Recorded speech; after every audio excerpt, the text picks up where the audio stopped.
Hello knitters, my name is Vanessa Ewing and I am the knitwear designer and yarn dyer behind Cape May Fiber. I'm here today to show you how I'm going to work my edging that's on my Dendrite Throw. I'm deciding to do a crochet edging and I have leftovers, as you can see, of the blanket. The blanket is now finished and I wanted to get like a pretty edging because, as you can see, it's a little bit wavy, a little wonky, and I think an edging would be really pretty with this and help finish out the look of the throw. So I'm going to use a very large crochet hook. This is an M, and which I think is a 9mm M13. And what you want to do is pick your color. I think I might do stripes, but I'm going to show you the foundation row. It's going to be a single crochet. Simple. If you've never crocheted before, you should be able to grasp this. So anyway, do a slip knot. So if you've never done one before, quite simply, a slip knot. And I'm going to start with the corner of an intersection here and work my way around the edge. I'm going to have to reposition the camera, I think, a couple times, but we'll be able to hopefully show what I'm doing. So right along the edge here, I'm just going to take it into the one edge strand. I'm not going to go in deeper than that. I think that's enough. I don't want this to be like a thick border. So go into that stitch right there at the beginning of a triangle and draw through a loop and pull two, and that's joining my foundation row on there. When I go around, I will slip stitch into that stitch, and that'll be my first row. So the first time I did this border, I did every other a single crochet, and it wasn't I think it was kind of like curling in, which to me is a sign that you don't have enough stitches for it to work.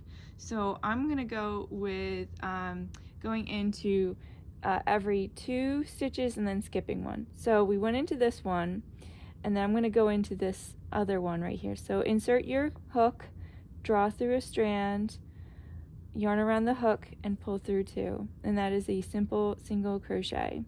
So I did 2, and I'll skip this one. We'll go into this next one here and single crochet into the next 2, and then skip, single crochet into the next 2, and skip, single crochet into the next 2, skip. When I reach the corner, I'm going to do something different. So let's see, we'll skip that one. 1, 2. All right, now I'm at a corner, an intersection, and for this I think 3 single crochets is enough. We're gonna try that out. So I'm gonna do 1, 2, 3, all into the same space, and hopefully that's enough to turn it. I want it to be an odd number because when I go back on the next row, I'm gonna go into the center one. So if you have 3 single crochets, this is a normal single crochet, and then on the next row you would do 3 more into that center. So if you had 5, again, it would be the center that you would do maybe 5 more, maybe 3 more. The thing about borders, if you've never done one before, is you do need to, so we're going to skip this one, by the way, and go into the next. You do need to just kind of look at your work and see how it's laying. That's how I kind of eyeball my work, when I make sure that that it's looking good, that it's laying flat. You know, it's kind of a feel thing. And like I said, I have a large crochet hook, and if you have a hard time finding a large crochet hook, you can use any, it doesn't have to be a specific size, but I would definitely go with one that's on the larger size for this. So like I said, an M. An N would be okay. I do tend to be a loose crocheter, so an M is good because my knitting needle was actually a size 15, which is a 10mm. So this is slightly smaller.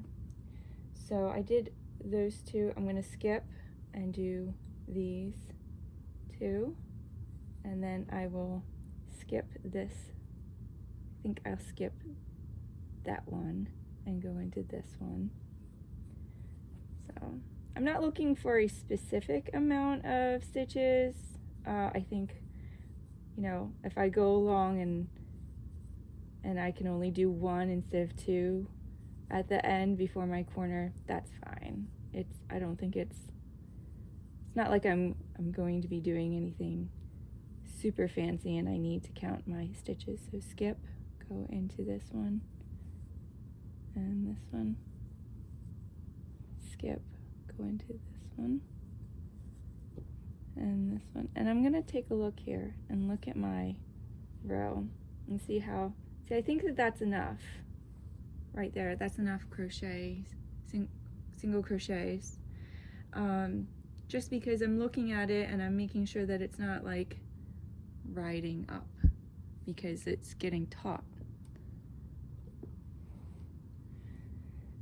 And this is my Jarradale pumpkin color. So it's got a slight green to it. I do have a silver. I'll probably do stripes for the edging. Make it a little Christmassy. 1, 2, skip. 1, 2, skip. 1, 2, skip.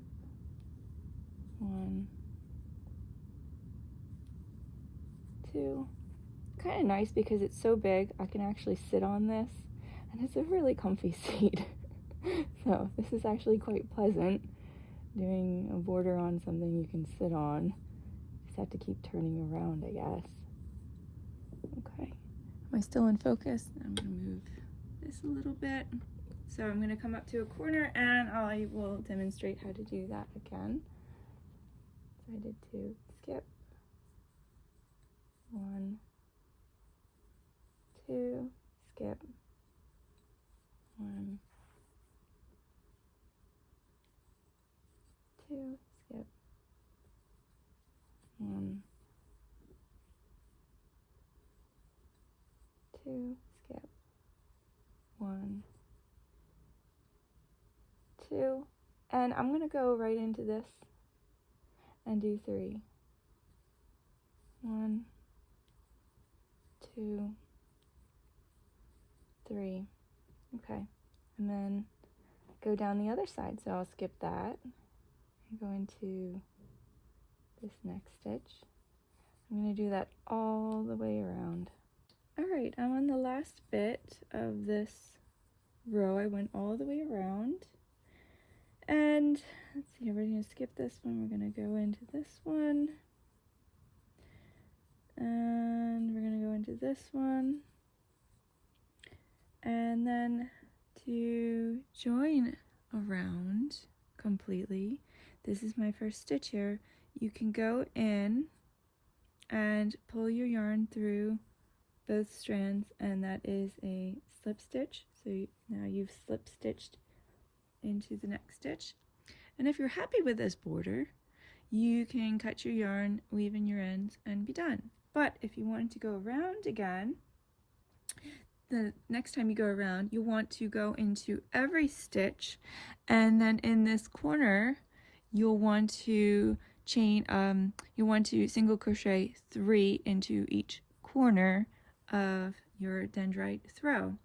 If you wanted to, say, join another color, you didn't want to continue with your Jarradale pumpkin, say you wanted to join another, the best thing for that is before you slip stitch into the last stitch, I'm going to undo this by the way, you're going to go into that last stitch, and instead of your existing color, you're going to go ahead and say we want to do red. Go ahead and pull through the red through both stitches, and then you are now ready to work a row of red.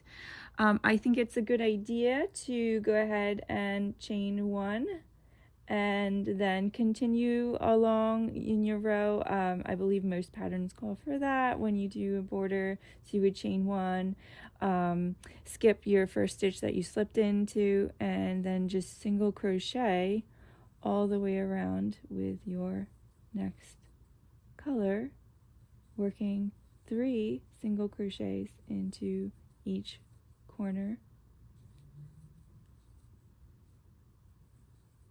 And like so.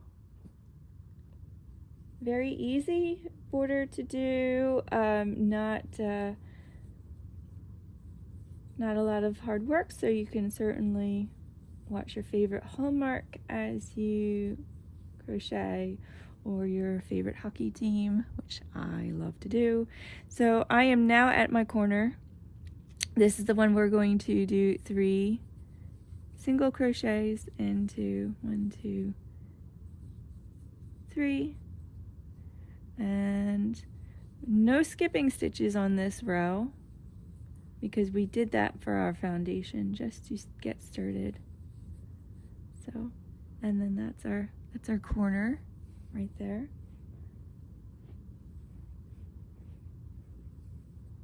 So I hope this was helpful, and I hope it gave you some ideas on what to do with your border of your Dendrite Throw. Drop a comment if you have any other ideas, something else you'd like for me to show you.